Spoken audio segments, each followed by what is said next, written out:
How much stuff is there? How much malfeasance is there? Well, Dominion, the computer software that took 6,000 votes from Republicans and gave them to Democrats, is used in 30 different states.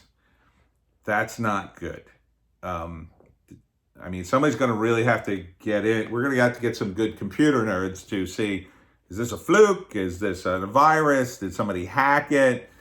Or is this a backdoor that the Democrats used because they're very computer savvy? We don't know. I got to say, though, that Trump was very aware of shenanigans going on. Eric Trump, in that press conference, said something like, we've been preparing for weeks for this. I contend that the election was a trap, and we haven't seen all the evidence yet. Rudy Giuliani will dole it out in little tiny chunks. There's this rumor of watermarked ballots. I don't know what happened to them, and I don't know if they're real, but that sounds like something they could have done. A few weeks ago, let's get some watermarked ballots. We'll slip them in with the regulars, and we'll be able to test whether or not the election is fair. Maybe. I don't know if that's legal. I don't know if it's true. Maybe. The big thing, though, is the computer software. And they're going to have to hand count a lot of votes in 30 states, probably. Because the moment they find malfeasance in another county in Michigan, they definitely have to do all the counties in Michigan. They'll likely find problems with more counties. The statistics just keep going up and up and up. And at that point, they got to do 30 states of a recount. 30 states. Behind the scenes, it could be as simple as this. You have the Republican and the Democratic parties, and they sit around and they go, okay, we're going to split this country up 50-50. Right. What states you want this time? Well, we got these states and that state and this state, and we're going to take the presidency, so we're going to need an extra couple of Senate seats and blah, blah, blah. Well, where are our tight races? Okay, we got a tight race here, tight race there, tight race there. Call our guy. He'll adjust the numbers, and we'll get the results we want.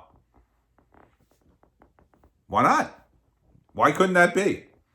They seem to have the software, seem to throw votes the other way. Why wouldn't they do that? And the reason nobody would object is because they're basically splitting things 50-50 and sharing the presidency and the power, based on how they want to split it up. As long as they get about 50-50, maybe they're okay with that. As long as all their schemes keep rolling, they're okay with that. As long as a more globalist agenda is pushed forward and everybody's making lots of money, why wouldn't you go along to get along? Then comes Trump. Trump throws a monkey wrench into the whole damn thing. Wait a minute. No. A Democrat had to be president this time. Oh, this is going to ruin everything. Well, maybe Trump will play ball. Trump doesn't play ball. Trump starts messing up the trade deals, starts making noise about bringing manufacturing back. And worse, for the people in the CIA, he's talking about consolidating them. He mentioned this once on the campaign trail, I think. Why do we have so many outfits? FBI, CIA, NSA. Why don't we just combine them all? It's not a bad proposal. Look, the CIA is only supposed to operate within the confines of the United States. They go overseas all the time. CIA is not supposed to operate within the United States. They operate here all the time. So they got a lot of redundancies here. Maybe it is time for one organization. Maybe they're just too big. And then you could have different divisions, right? You have a division of this new group. You investigate federal crimes, you investigate international crimes, and you guys handle all the surveillance for foreigners or whatever. Put it all in one big umbrella. Wouldn't that be easier? Perhaps. I don't know. I'm against centralization. But it would save the taxpayers billions of dollars. You have to admit that. Which means that people would have in those organizations would have less power. There could only be a few bosses. A lot of guys would go. And that's why they would say, no, F you, Trump. We don't want this gravy train to stop rolling. Maybe why they all participated in Russiagate, a bunch of them. Maybe. I don't know. I'm just speculating. But, in terms of the vote, these guys have done this kind of shenanigans overseas for a long time. Over here, it's different. You can't mess with this. People are going to jail, by the way. I mean, there are people in Pennsylvania who bragged on the internet about changing votes, dumping Trump votes. They're part of the La Resistance.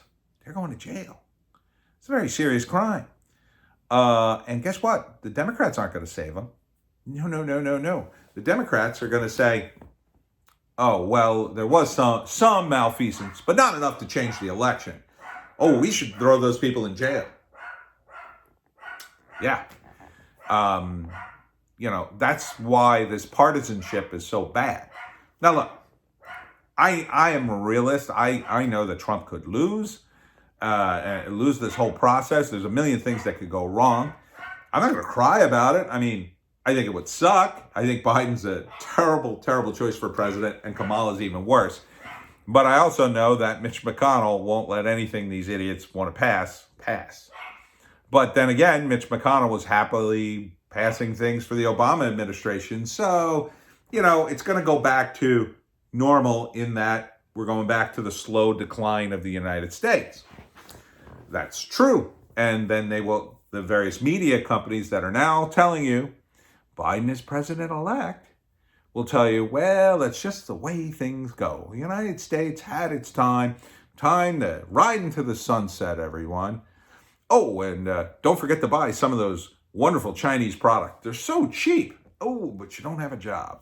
So sorry about that. Don't worry. We've got a UBI program that's going to take care of you and your family. And you'll be able to buy some of those cheap Chinese products for you and yours. And you'll be able to maintain the lifestyle you've always had. Oh, well, maybe, kind of, sorry. Some people slip through the cracks. We're working on it, though. Oh, and there's election coming up, but if you want to vote for a higher UBI, make sure you write in a Democrat. See, that's kind of the plan. And that's a bad plan. For all these people out in Hollywood crowing about Biden, they don't understand what's coming. And they'll be the first people to move out of California or move their money out of California while saying, yes, there should be more government programs. And yes, we should take care of our own people. Where's your money? Where's your taxes? Oh, well, I have some investments, offshore, to keep my money safe. I'd be stupid not to do it, right? I mean, right? Yeah, but you're not paying taxes here. And, you have a couple of high-priced accountants and a guy just cracking 30, 40K. He doesn't have access to an accountant. In fact, he's working his ass off and he just has to fill out the form and send in his money. And Biden wants to tax him a lot. So, but don't worry. I think even if Trump loses, they'll be gumming up the works for years to come. Trump is already looking into Trump TV, which will undoubtedly replace Fox. I mean, like instantly. And you could look forward to many hilarious episodes. I'll sign up for Trump TV. I'll tell you right now, I'll totally sign up for Trump TV. That's going to be hilarious. And the news on it probably be better than CNN. I mean, it'll be biased, sure, but it'll be fun. It'll be a fun bias. Fox is not getting fun anymore now that their their mask is starting to slip. They're not as fun. Chris Wallace, not as fun as you used to be, buddy. But again, you have to understand that Fox is kind of the controlled opposition in the media. They were hardcore neocons. They were all about the globalist hegemony of the United States back in the 2000s. Now they're, about a different kind of hegemony. And these things all switch and change. It could be that Trump has pumped up the United States so much that they won't go back to the previous agenda of slowly fading in the sunrise. They'll go, well, wait a minute, maybe we can make this work. Maybe we do need to bring back a little bit of manufacturing, but they'll all control it. I mean, it's all about money when it comes down to the end of the day. As long as they're making money, they're fine. So if their money-making schemes mean America first, as Joe Biden has suddenly adopted, then yeah, sure. Then we'll probably be okay. So overall, I would say, look, don't freak out. Trump's got a lot of legal finagling to do, but it's going to be a very interesting 2 months. And I think in the end, I think Trump has it. I mean, I think it's going to go to the Supreme Court and then the Congress and then Bedlam as the riots break out. But that'll be a couple of weeks and then it'll be over. Then we'll be back to, memes and fun stuff like that. So don't despair. Despair is the enemy. I'm Tony D, and I got to find some other topics to make videos on.